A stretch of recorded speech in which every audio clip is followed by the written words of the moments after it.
और मनुस्मृति ब्राह्मणों ने किसके विरोध में लिखी? तो मनुस्मृति ब्राह्मणों ने ओबीसी के लोगों को भ्रम है ये शेड्यूल कास्ट के विरोध में लिखी। अभी भी भ्रम में जी रहे हो, शेड्यूल कास्ट के विरोध में नहीं, ओबीसी के विरोध में मनुस्मृति लिखी गई। शेड्यूल कास्ट को अछूत बनाया गया, बहिष्कृत कर दिया गया, गांव के दक्षिण दिशा में बसा दिया गया। जो गांव के दक्षिण दिशा में चला गया, जो छू ही नहीं सकता, वो ब्राह्मण के मोहल्ले में नहीं आता।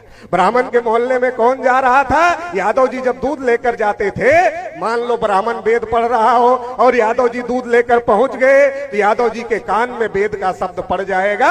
तो मनुस्मृति में लिखा, अगर शूद्र के कान में वेद का शब्द पड़ जाए तो शीशा पिघला कर डाल देना चाहिए।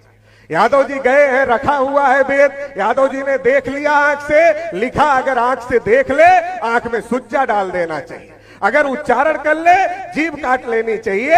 ये जो मनुस्मृति लिखी, ये पिछड़े वर्ग के विरोध में लिखी। आपने एकलव्य की कहानी सुनी होगी। एकलव्य द्रोणाचार्य के पास जाते हैं, द्रोणाचार्य को कहते हैं गुरुजी हमें भी धनुर्विद्या सीखना है। द्रोणाचार्य उनका कुल पूछते हैं, गोत्र पूछते हैं। जैसे पता चलता है एकलव्य पिछड़े वर्ग का है, द्रोणाचार्य उसे विद्या देने से मना कर देते हैं। एकलव्य स्वतः अभ्यास करते हैं, स्वतः प्रयास करते हैं, और स्वतः अभ्यास और प्रयास की वजह से एकलव्य को वो विद्या आने लगती है जो विद्या द्रोणाचार्य को भी नहीं आती थी। द्रोणाचार्य को पता चल गया इस मूल निवासी बहुजन समाज में एक एकलव्य पैदा हो गया, ये हजारों लाखों एकलव्य पैदा करेगा। और अगर हजारों लाखों एकलव्य इस समाज में पैदा हो गए, तो जो हमने इनको गुलाम बनाकर रखा है, हम इनको गुलाम बनाकर नहीं रख सकते। ये आजाद हो जाएंगे, इन्हें आजाद नहीं होना चाहिए। इसलिए छल किया, कपट किया, और छल कपट से एकलव्य का अंगूठा कटवा लिया, लिखा दक्षिणा में दे दिया।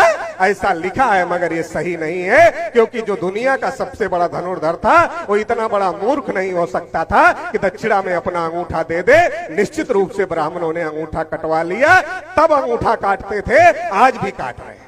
तब काटते थे, आज भी काट रहे हैं। आज महाविद्यालयों में, विश्वविद्यालयों में द्रोणाचार्य बैठे हुए हैं। वो द्रोणाचार्य क्या करते हैं? एससी ओबीसी माइनॉरिटी के बच्चे थ्योरी में टॉप कर जाते हैं, मगर जब प्रैक्टिकल में नंबर देने का समय आता है, एससी ओबीसी माइनॉरिटी के बच्चों को सबसे कम नंबर देने का काम किया जाता है। और जो भारत की सरकार है, जो भारत की गवर्नमेंट है, वो गेम टीचर को जो सबसे बड़ा पुरस्कार है, वो कौन सा पुरस्कार देती है? द्रोणाचार्य पुरस्कार देती है। द्रोणाचार्य पुरस्कार क्यों देती है? इसलिए देती है, जो काम द्रोणाचार्य ने एकलव्य के साथ किया, वही काम तुम एससी एसटी ओबीसी माइनॉरिटी के बच्चों के साथ करो।